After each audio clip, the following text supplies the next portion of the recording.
Hi, I'm Crystal, and I'm a registered clinical counselor in Vancouver, BC. Many of the people I work with are those working toward mental wellness while having to cope with physical illness. In the last video, we started to examine some of the thinking styles that most of us use and yet that may not be helpful or healthful. You can check out my video post titled Cognitive Distortions for information about catastrophizing and should statements and strategies that you can use to encourage more balanced thinking. It takes time and practice, and yet I have seen many clients learn to reshape their thinking in healthy ways. Today, I want to continue our exploration of thinking styles with an exploration of two additional styles that are particularly relevant to navigating the challenges of physical illness while striving for mental wellness. A quick reminder that these patterns are extremely common, and almost everyone falls into them at times. It is when they become ingrained and start to interfere with living a healthy life that you might want to shine a light on your own thinking styles and work toward adopting a perspective that better supports you in living your life as you would like. The two we will look at today are all or nothing thinking and overgeneralization. Next month, we'll look at jumping to conclusions and labeling. All or nothing thinking is sometimes called black and white or polarized thinking. It is a common pattern of thinking where you believe that there is no middle ground in an idea or a belief. For example, a person might think, I missed one day of work for being sick. I am a terrible employee. Or someone else could believe, I don't like how that doctor spoke to me. All healthcare providers are rude and uncaring. You will know that you are engaging in overgeneralization when you find yourself using the words always and never. You make the assumption that a single occurrence is the start of a never-ending chain of future events. I'm always going to be in pain, or I'll never get back to work. So now that you have an idea of what these two types of distortions look like, let's turn to addressing how you can create some shifts in your thinking.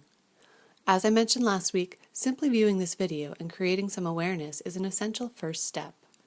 You can't change something that you don't know about. You are already on the path just by being here. When you notice unhelpful thinking patterns, start by labeling them. You can do this either in your mind or in a journal. I encourage you to keep a journal when you start working with your thoughts.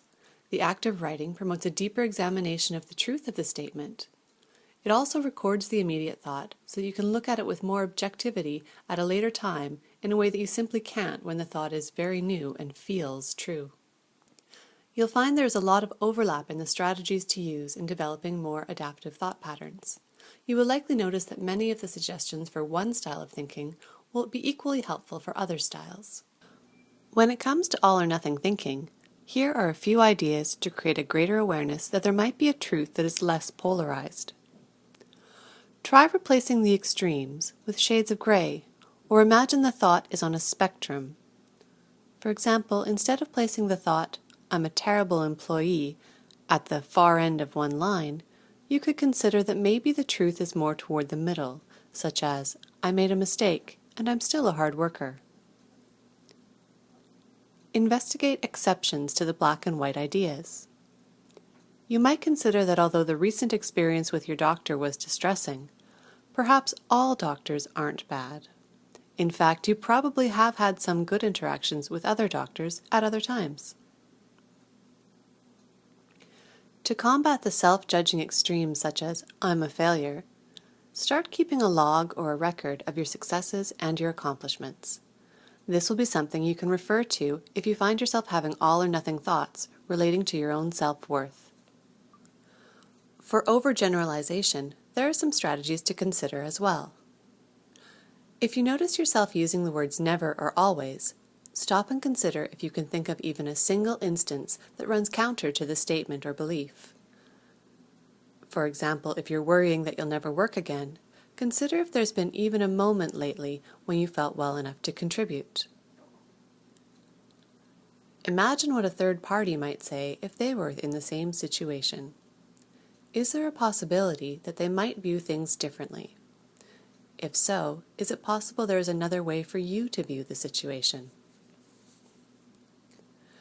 Use your creativity and generate other potential outcomes, even ones that seem extremely unlikely right now. This can help you to widen your view and see the fact that you can generate such alternative outcomes means there is room for other possibilities. As always, be kind to yourself in the process of learning to challenge your automatic thinking and consider other ways of being. You're learning a new skill, and you will sometimes fall back into old habits, and that's okay. But with gentle, kind attention, you will begin to create healthy ways of thinking that will serve you in both your struggles and in good times. Let me know if you have other ideas that you use for working with your thoughts in the comments below. Thank you for watching, and I send thoughts of warm comfort and calm into your life.